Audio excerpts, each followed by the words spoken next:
Tuck yourself in tighter, I whispered as I pulled the covers in at my sides. The darkness settled in around me, as did the evening sky, making itself comfortable for the hours of stillness before the sun rose. The air was thick in the Queensland humidity. It was fighting with the night, refusing to give in to the coolness of the night sky. It denied me any reprieve from its sticky heat as I attempted to create a blanket shield around my prepubescent body. Laying there, the front of my body pressed against the mattress, I felt my skin begin to prickle with beads of sweat forming within the cocoon of my blanket. My muscles tensed as I tightened my arms and pushed them rigidly against my body, stiff like a soldier standing to attention. As my fingertips grasped the blanket, pulling it tighter against my body, pushing the blanket underneath me to tuck myself in tighter and tighter. I positioned my face away from the door. My left ear twitched as it listened for the darkness to come alive. Sounds could be more than one thing, designed to distract us and to keep secrets. A creak of the floorboards outside my bedroom could mean the beginning of another dark secret, though that familiar sound could also simply be a harmless sound of the night. Would tonight be another night when he would come into my room? If I lay still enough, if I mimicked what my body and breath sounded like when I was asleep, could I convince him that I was in such a deep sleep that it was best not to wake me? I practiced quietly, creating little sleeping sounds and snores with my breath. Would it be too much? Did I sound too animated with my attempt at an artificial snore? Soft breaths, I told myself. Remember, when you freeze, remember to breathe. It will be over sooner if you remember to breathe. The door slid open. It barely made a sound to the others sleeping so peacefully in our home, though it was a sound that I knew distinctively now. And in that moment, my body knew exactly what to do. That sound was a trigger, and my body began the sequence of events I prayed would protect me tonight. Remember to breathe, I repeated in my head as he walked towards me. The floorboards creaked. The closer the footsteps came, the tighter my eyes clenched themselves shut. He sat on my bed. My body moved slightly as the weight of the mattress shifted. Instinctively, my fingers grasped the blanket tighter. A subtle movement, as I didn't want to give him any indication that I was sleeping lightly enough to be woken. It was safer when I was asleep. After years of these visits in the night, I knew this routine all too well. If I lay still enough, if I was tucked in tight enough, maybe my body could be safe.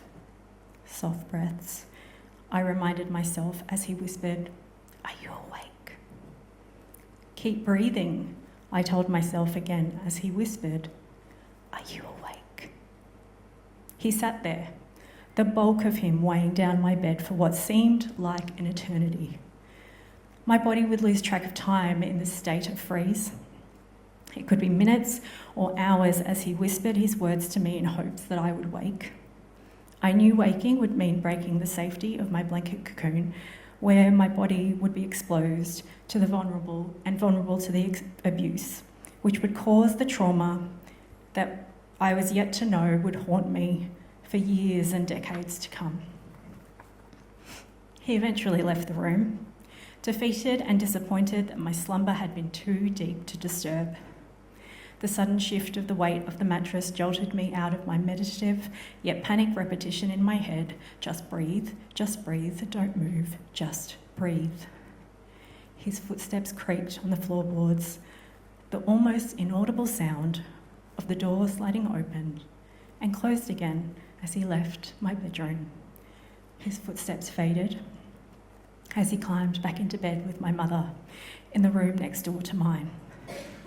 "Breathe!" I screamed at myself in my head as I began to unfreeze, Somehow, even with the frantic repetition of the words in my head, I had held my breath again. The terror of another visit in the night causing me to freeze in my body. Why couldn't I control it? Why was it always the same? Why was something as natural as breathing so foreign to me in this state of freeze? My body had decided long ago that the options of fight or flight were not safe ones to choose when he visited in the night. The heaviness of the shame that my body was trapped under would render me suffocated, a carcass of myself, so lifeless that even breathing was forgotten.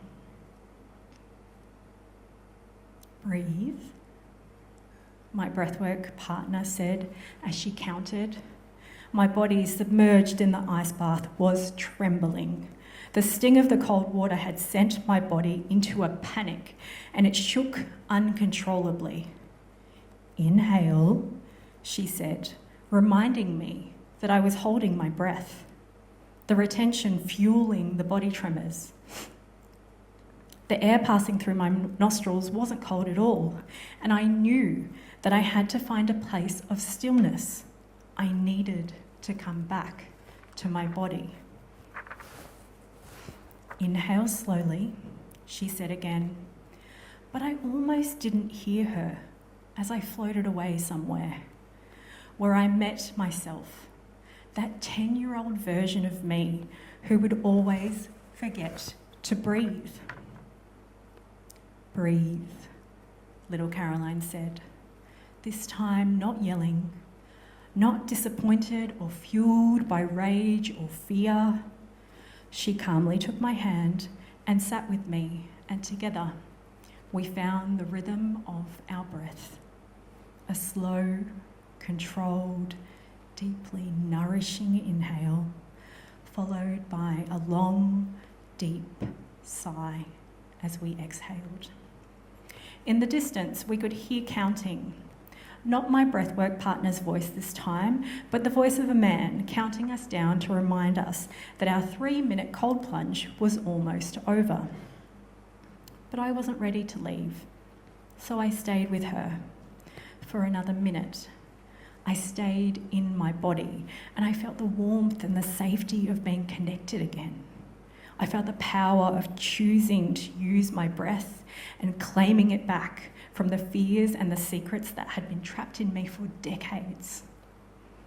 Opening my eyes, I slowly stood, and although my skin was prickled with goosebumps, there were no signs of shaking or tremors. As I calmly stepped out of the ice bath, I finally knew what it was like to stay in my body and how to deeply nurture it for the first time since I was a child.